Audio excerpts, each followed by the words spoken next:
Alright guys, on Muscle Index today, we're going to be looking at the glutes, how to test if you have weakness, and why you might be training them incorrectly.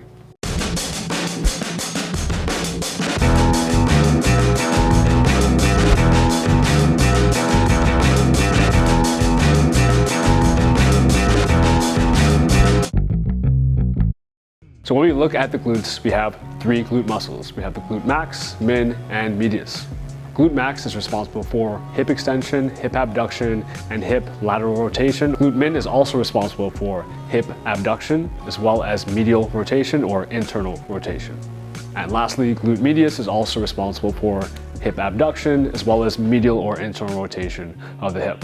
So what does this all mean?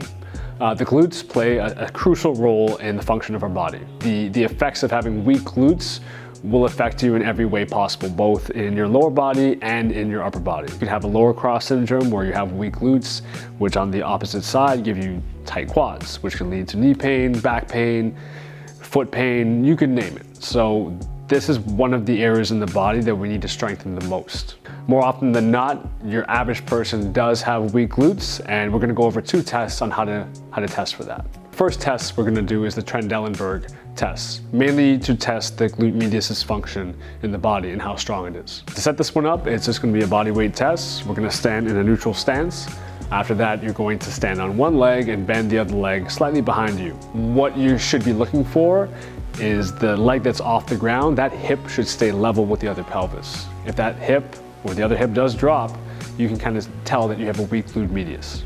Glute medius is a critical stabilizer in the pelvis. One of its jobs is to keep it level. Second test is just going to be a prone hip extension test. You're literally going to be lying on the ground, having one leg straight and one knee slightly bent. You're going to try kicking the ceiling and see if you can hold it up there for a prolonged period of time. If you find yourself shaking heavily after like 10 seconds and you're unable to hold, this could be a sign that you do have a weak glute max. All right, moving on, next, how to strengthen the glutes. If we're gonna look at isolating the glutes, it's gonna surprise a lot of people that the sumo deadlift or the sumo squat are not gonna be your ideal picks for glute isolation.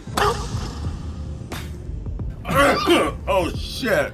The position we get ourselves into, the wide stance and ducked out feet, don't allow the glutes to go through its optimal range. That range is mostly going to be adductor and maybe even a little bit of quad. The sensation you might feel when you're in that stance, it might feel like it's in your glutes, but it's going to be more the deep lying hip rotators underneath the glutes, like the piriformis. At the very top of the lift, you might feel like you're locked in, but as soon as you start to get lower with that sumo deadlift, you're going to lose the leverage for your glutes. So moving on to another exercise or warm-up are going to be the hip circles or the booty bands that's marketed as now. So when this was first made, it was marketed as a hip circle, mainly the rotators of the hip and the surrounding muscles to get them warm. They're not going to slap on muscle and strength onto your glutes. They do have a very good purpose in teaching someone to push the knees out and activate those external rotators of the hip. So studies have shown the following three exercises recruit the most amount of glute fibers.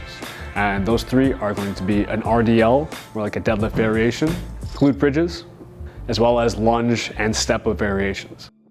So with any lower body movement, especially the Romanian deadlift, I always tell my clients, and think about it myself, to spread the ground apart.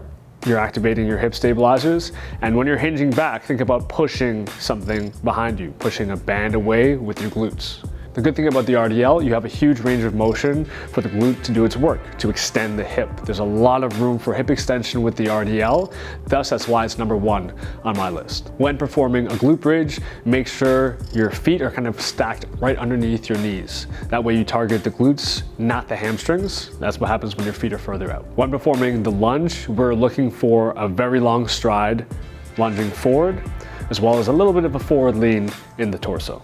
When performing the step up, we're looking at stepping up in a vertical fashion, not to the side, not laterally. We're trying to go straight up and recruiting the glutes by pushing as much as you can through the heel.